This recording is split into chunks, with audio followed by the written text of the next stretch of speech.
Up next on your news at noon, a manhunt is underway for a man Bemidji police consider armed and dangerous. And busted. We have the latest on a high-risk sex offender who was on the run after cutting off his ankle monitoring bracelet. Plus, we are warming back up. We'll find out how much nicer it will be this afternoon. Stay with us. Valley News Live at noon is coming up next. It's showtime. Ah! It's all good. English tea on the 405, why not? That'd be cool. Guess tea on the 405 is not a good idea. I'm broadcasting to you from my garage. I don't think there's anything cooler. Back and forth. Let me do the bit. We're gonna make history. Get busy. Start your day with Crest 3D White. And from mochachinos to Merlot, your smile will always be brilliant. Crest 3D White Brilliance. 100% stain removal, 24-hour stain resistance to lock in your whitest smile. Crest, the #1 toothpaste brand in America. Feeling stressed in your skin? Not with new Olay Retinol Body Wash, which improves skin 3 times better. From dry and stressed to bright and smooth. So I can feel my best in my skin. Olay Body, fearless in my skin. Lactate is 100% real milk, just without the lactose. So you can enjoy it even if you're sensitive to dairy.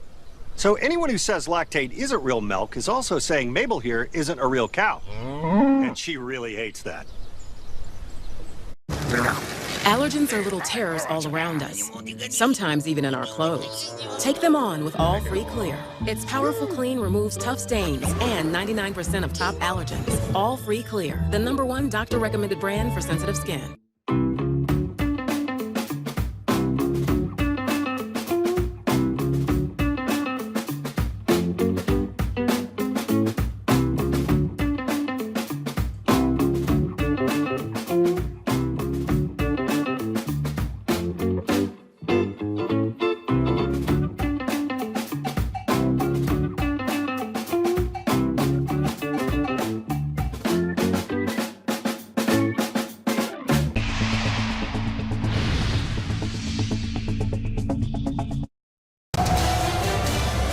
This is Valley News Live at noon. We begin this afternoon with breaking news. Bemidji police are searching for a man they say shot a gun at someone and then jumped out of a second-story window to escape. Officers were called right around 1 this morning. The victim told officers he was standing in a hallway when the suspect came up to him, pulled out a gun, and demanded money. He told that man he would not hand over any cash, so the suspect shot him and then ran off. Police later conducted a high-risk search warrant on one of the apartments, and a woman told them the suspect was Robert Needham Jr. He jumped out of a second-story window and ran away. Needham is described as Native American. He's about 5'10", 170 pounds. His picture's up on your TV screen right now. He was last seen wearing a white Adidas t-shirt and black sweatpants. Police do believe that Needham still has a gun and should be considered armed and dangerous. If you see him, call 911 right away. New for you at noon. Bemidji police are also looking for the driver who hit a teenager riding a bike, causing significant injuries. Police responded to reports of a bloody and unresponsive person right around 2 this morning. Officers found a 17-year-old who told officers he was hit by a car while riding his bike. He told them he was riding north on Park Avenue Northwest near 20th Street and was hit from behind by a dark-colored SUV like a Chevy Tahoe or Cadillac Escalade. The boy was taken to Sanford and Bemidji before being rushed to a trauma center in Fargo. This morning's crash is still under investigation. If you have any information, you're asked to call Bemidji Police. That number's on your screen right there. It is 218-333-9111. A high-risk sex offender on the run since Friday has been captured. 42-year-old Leslie Allery was arrested last night in downtown Fargo and is now being held in the Cass County Jail on parole violations.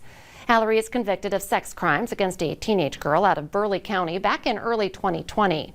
Police say he asked a teenage girl to give him a pair of her underwear and wrote crude letters to her asking her to perform sex acts. Grand Forks police are investigating a rollover crash that sent 2 people to the hospital. Officers responded to 5800 Demers Avenue just after 1 this morning. That's where they found a car had slammed into a light pole and then rolled into a ditch. 39-year-old Damien Azure was driving the vehicle. 61-year-old Londa Dakota was a passenger. They were both taken to the hospital. We had a chilly start to our week. It was chilly again this morning, but it looks like we're going to warm things up. Let's check in with Summer for a first look at our forecast. Good afternoon, everyone. Thanks for joining us. It was definitely another chilly start. Not quite as cold as yesterday morning, but we still had a few readings in the upper 30s. Not something we typically see for this late in the month of June. But taking a look across the region, seeing lots of blue skies, lots of sunshine, a bit more cloud cover near St. Vincent, Minnesota, along Minnesota Highway 171. Lots of sunshine, blue sky near Wadena. Baudette seeing a few of those passing clouds, and East Grand Forks, a few high clouds as well. Right now in Fargo, generally clear skies from our vantage point here. 71 degrees, 73 at this hour in Grand Forks, 72 Devil's Lake, 69 in Thief River Falls, 68 in Bemidji and in Fergus Falls, and many of us are enjoying the sunshine for today. The area with the most cloud cover is right along northern Minnesota, especially near Lake of the Woods County and Roseau County, and even a few sprinkles as well. But those clouds will be moving out, lots of sunshine for our afternoon. And temperatures here in Fargo today, we're on our way into the mid and upper 70s, Lisa, but tomorrow, even hotter yet. I'll have your Wednesday forecast in just a couple minutes. Looking forward to that. Thank you, Summer. Our unusually warm weather is contributing to large fish die-offs on some Minnesota lakes. The DNR says they've taken more calls for fish die-offs recently, and while it does happen occasionally, this year there are more reports. Fish commonly found in die-offs include sunfish, crappies, bullheads, and occasionally bass and northern pike. The DNR says they need people to call in these reports so they can track fish populations and see if the die-off is caused by warming water or chemicals in the lake. Minnesota Governor Tim Walz is requesting funding to pay for body cameras for state patrol troopers and Capitol officers. The $7.5 million for the cameras is contained in a transportation funding package that could come up for a vote later this week. The bill also includes funding to add nearly 24 state troopers and a dozen additional Capitol security officers.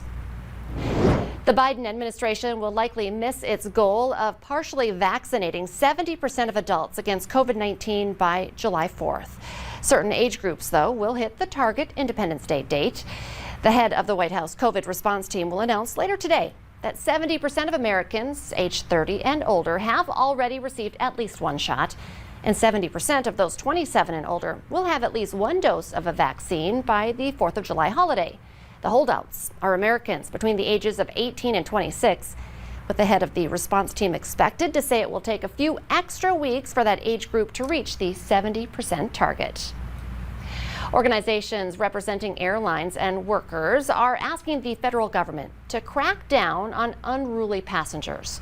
The group sent letters to the Attorney General, Merrick Garland, on Monday, urging stricter enforcement and consequences for violent passengers. They're asking the government to go beyond the fines and lifetime flying bans to actual criminal enforcement last month. The FAA said it found a large increase in unruly passenger reports despite the pandemic, leading to a decline in airline travel.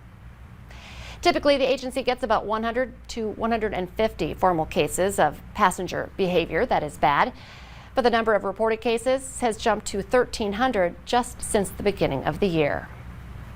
A federal judge has dismissed the majority of the claims filed by activists and civil liberties groups after peaceful protesters were forcibly removed from a park with chemical agents last June so that the president could take a picture in front of a church.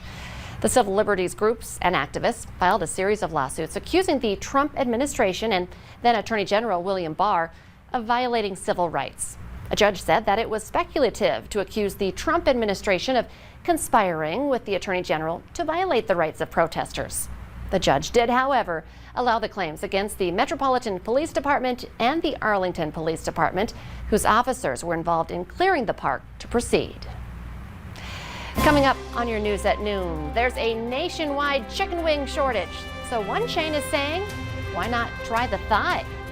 But next, we're getting a check of your Tuesday forecast. Look at the wind is blowing out there. We'll find out how much it will warm up in summer's forecast.